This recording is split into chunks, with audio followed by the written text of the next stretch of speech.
Good morning students. ये video मैं Kolkata waste Bengal के स्टूडेंट्स के लिए बना रहा हूँ। इस कोर्स में आप स्पेशलाइजेशन करना चाहते हैं उसके बारे में हम लोग डिटेल डिस्कशन करने वाले हैं।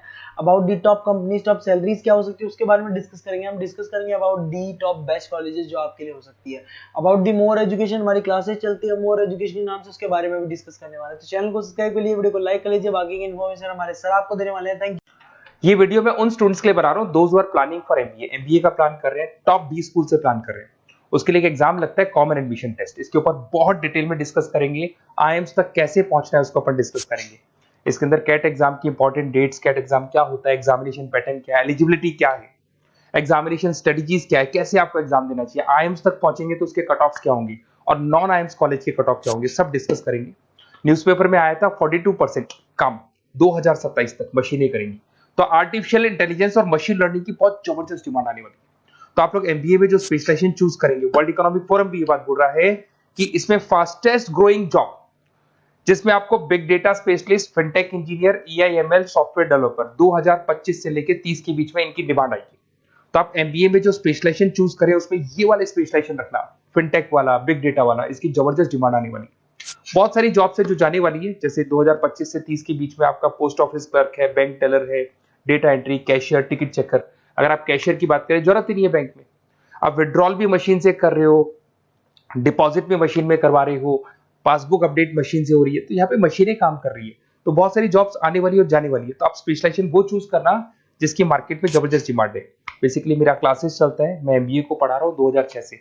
17-18 साल का एक्सपीरियंस है, बहुत सारे बच्चे निकाल चुका हूँ मेरे पास। अब देखो आपको क्लासेस दिखाई दे रही होंगी। उसके अलावा सबसे इंपॉर्टेंट चीज आईएम अहमदाबाद। मैं हर साल बच्चों को आईएम अहमदाबाद लेके जाता हूँ। 50-60 स्टूडेंट्स जाते हैं, साथ में मेरे लेक्चर्स भी होते हैं वहाँ पे। तो आप लोग, IIM Ahmedabad is a dream college of MBA. अगर मैं एमबीए की बात करूँ तो एमबीए का जो ड्रीम कॉलेज है वो आईएम अहमदाबाद है। तो आप ये मान के चलो, इस कॉलेज के लिए बच्चा पढ़ता है और कैट का एग्जाम देता है। अगर यहाँ से बच्चा निकलता है तो बहुत बड़ा पैकेज लेके निकलेगा। देखो हर साल मैं बच्चों को लेके जाता हूँ, दिख रहा होगा आपको। उसके अलावा मैं मुंबई में पढ़ा रहा हूँ, जयपुर में मैं पढ़ा रहा हूँ, अच्छा अलग अलग कॉलेजेस में एज अ गेस्ट में वर्क कर रहा हूँ। अच्छा 2008 से मैं बुक्स भी लिख रहा हूँ। तो 2006 में पढ़ाना शुरू किया था, 18 साल हो गए, और 16 साल से मैं बुक लिख रहा हूँ। 2008-10 में बहुत सारी बुक्स लिखी, मेरे वीडियोस भी हैं, आपको यूट्यूब पे वीडियोस मिल जाएंगे। मैं सैंपल्स आपको शेयर करूंगा जो जिसका रिक्वायरमेंट होगा। अगर आपको बेस्ट कॉलेज का रिक्वायरमेंट हो, बेस्ट कॉलेज का रिक्वायरमेंट हो, या फिर कैट के लिए कैसे स्टडीज करनी है उसका रिक्वायरमेंट है कि कौन कौन से कोर्सेज हैं कैट में, कहाँ पे आपको एडमिशन लेना चाहिए और किस तरीके से स्टडीज करनी है, कट ऑफ क्या जाएगा, तो उसके ऊपर आप डिस्कस कर सकते हो। मेरा नंबर है, इस पर कॉल कर सकते हो।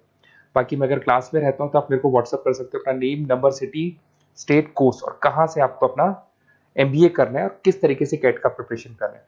अब अपन आते हैं एक एक करके कैट के स्पेशलाइजेशन पे। What about CAT? देखो कैट का जो एग्जाम है वो आईएम्स लेता है, इंडियन इंस्टीट्यूट ऑफ मैनेजमेंट।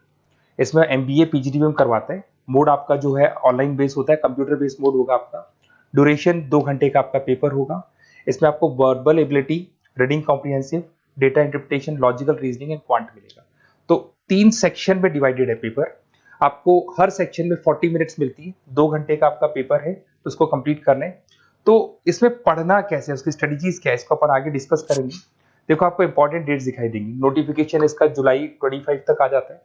उसका रजिस्ट्रेशन अगस्त में स्टार्ट होते हैं, सितंबर में आपका लास्ट डेट है, एडमिट कार्ड अक्टूबर में आता है, नवंबर में लास्ट संडे, जो लास्ट संडे होता है नवंबर का, उस दिन एग्जाम लगता है इसका, और जनवरी तक रिजल्ट आ जाता है। अब देखो इसमें बहुत सारी चीजें जो अपन डिस्कस करेंगे। टोटल इसमें 66 मार्क्स का पेपर होता है, वेरी भी करता है थोड़ा बहुत। 40 मिनट्स पर सेक्शन को मिलता है।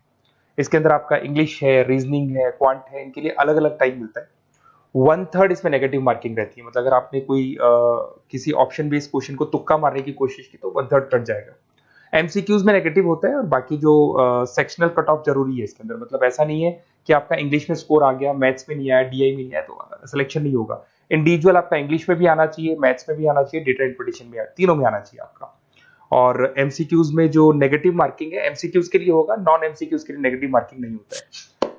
उसके अलावा अगर मैं एलिजिबिलिटी की बात करूं तो जनरल का अगर स्टूडेंट है तो 50% मार्क्स चाहिए। अगर आपका 50% से कम है, you are not eligible to give the CAT examination. अगर एससी, ओबीसी, रिजर्व कैटेगरी से है तो 45% आपको चाहिए। देखिए, और एज लिमिट नहीं है, कोई भी बच्चा एग्जाम दे सकता है। फाइनल ईयर का स्टूडेंट दे सकता है, फाइनल ईयर होने के बाद भी वो एग्जाम दे सकता है। अगर मैं स्ट्रेटजीज की बात करूं, देखो बार बार मैं एक चीज बता रहा हूं, जब भी आप पेपर को अटेम्प्ट करते हैं इसमें टाइम कम होता है, क्वेश्चन ज्यादा होते हैं। तो यहां पर आपको रिजेक्शन आना चाहिए, सिलेक्शन नहीं करना है, रिजेक्शन करना है। बहुत सारे ऐसे क्वेश्चंस होते हैं, बहुत इजी है, उसमें 4 से 5 मिनट खराब हो गए और आपने उसका राइट आंसर निकाल दिया। अरे भाई वो 5 मिनट में 5 क्वेश्चंस करने थे आपको, उस क्वेश्चन में फंस के आपने 5 मिनट खराब कर दिए। तो जो क्वेश्चन इजी और आपको लग रहा है सॉल्व हो जाएगा बट टाइम लेगा, आप उसको छोड़ दो, रिजेक्ट कर दो। वो क्वेश्चंस करने हैं जिसमें टाइम कंज्यूमिंग कम होता है। आप अगर टाइम को एकदम से वेस्ट कर देंगे ना तो बाद में रियलाइज होगा टाइम चला गया, क्योंकि मैनेजमेंट एप्टीट्यूड टेस्ट है, जैसे गवर्नमेंट एग्जाम के टेस्ट होते हैं, तो यहां पर क्या टाइम सबसे बड़ा इंपॉर्टेंट फैक्टर होता है आपका। तो बेसिकली एक्यूरेसी होना चाहिए, स्पीड होना चाहिए और आपका टाइम बैलेंस होना चाहिए, और साथ के साथ कौन सा क्वेश्चन छोड़ना है और कौन सा करना है। बहुत सारे क्वेश्चन होते हैं जिसमें लालच देता है, करो करो करो, बाद में पता लगता है फंस गया उस क्वेश्चन के अंदर, और फंसने का टाइम चला गया। तो टाइम नहीं जाना है इसके अंदर। उसके अलावा देखो, अगर मैं आईएम्स की बात करता हूँ, आईएम्स में 99% आईएम अहमदाबाद इज 99% आपको चाहिए।